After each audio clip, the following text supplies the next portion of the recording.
else is there to do really with our lives in the early morning hours, in the Brahma Muhurta hour, except to chant and to try and bring this utsaha, this festival of enthusiasm towards the object of our attraction, to create more attraction for that object.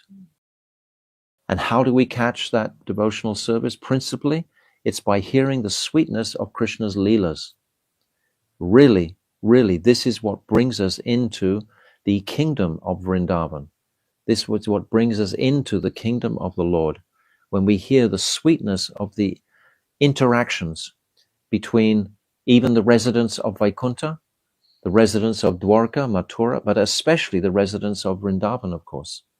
If we hear regularly these interactions between Krishna and the Brijvasis, then such a personal force will come from hearing those Leelas, and repeatedly hearing these Leelas again and again will fill the heart with so much joy and happiness hearing about Radha and Krishna.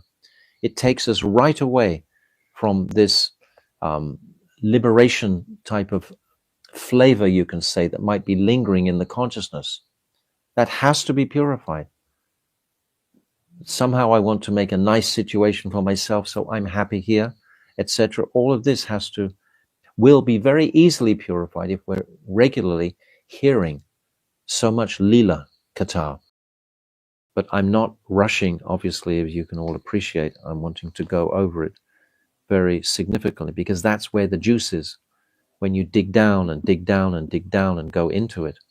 And then what happens is you can't read it without digging into it.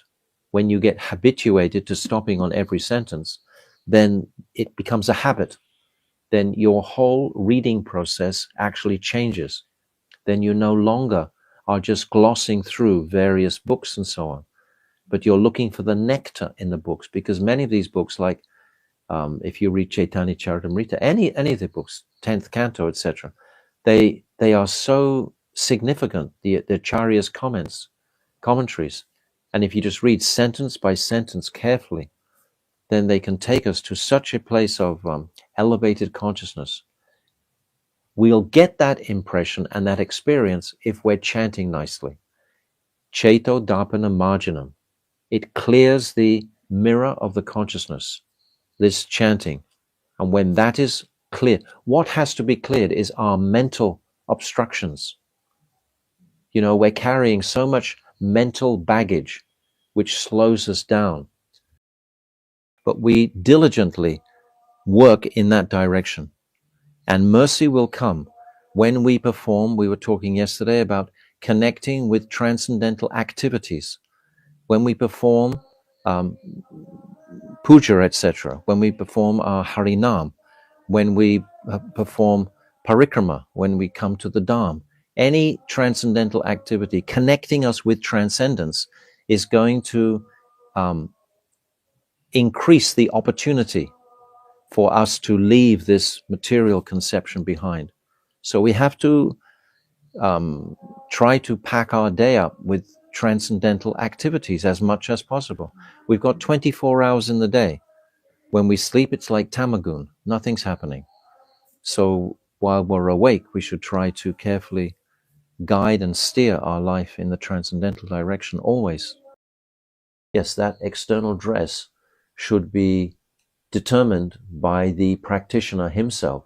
If he has the desire to go, if he's a grihasta and he wants to change his ashram, he should first of all have that desire himself to do that. And then he will consult with his guru, he'll consult with senior people and decide whether that is the best path to take. But he has to make the decision himself first. Because if a grihasta is coerced into taking the renounced order, he's perhaps going to regret it later. If he's pushed into that ashram, if he doesn't have a strong desire for that ashram himself, and if it's not moving into the mood of service, because the mood of service has to be prominent. Moving into these different ashrams should be judged by the enthusiasm for increasing our service. Certainly, for example, in the sannyasa ashram, that's an increased service. You're on stage 24 hours a day in your life. There's never really a moment when you're not being observed or checked against what is the sannyasi dharma, and people are, because it encourages the whole populace. When they see the sannyasis, they can be completely, this can be what they aspire for. That renunciation of material involvement externally. It doesn't necessarily mean it's internal immediately. It should be, but it's not always that case. It's not always the case. When there is too much concern for external appearance, there is inattention to the soul's inner function. This is very important. Not to be all the time considering, I don't want to be in this ashram, I want to be in the... It doesn't really make any difference as far as your bhajan is concerned. Naham vipro na chana lepiti vaishnava shudra, naham vani na chagraha na varashtiyadova, kinto pradyan nikhila paramananda puramritabda, gopi bharatu kamalayo das dasanu das. I am not a brahmachari, I'm not a sannyasi, I'm not a grihasta, I'm not a vanaprastha, I'm none of these things. I'm not a brahman, I'm not a vanaprastha, I'm not a kshatriya, any of these things. I'm a spirit soul. So to aspire to change ashram is really, unless you can perceive your service increasing, and unless the guru is requesting you to enter into that ashram to support his mission. When the Mahabhagavat comes, he has a mission. He needs those renounced personalities to push forward that mission. So he will elect those who he considers strong enough to engage in that, and he will support them. But that's in service to Guru. But if it's just whimsical, wanting the sannyas ashram, we're going to discuss this in chapter 8 in particular. One young devotee is speaking to Haridas, Premdas Haridas, Premdas Thakur. We always appreciate the meeting and separation within the Maha Mantra. Hare Krishna, they're together. Hare Krishna, they're together. Krishna, Krishna, Hare Hare, they're separated. This dynamic of meeting and separation constitutes the potency of Rag Marg. Appreciating this meeting and separation. Separation will nourish meeting. Without separation, meeting will not be full.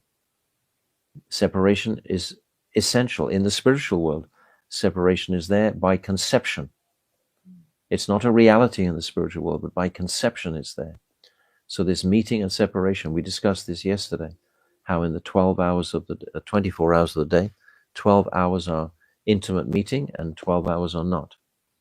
So this is essential to appreciate. Within the Maha Mantra itself, we can appreciate this.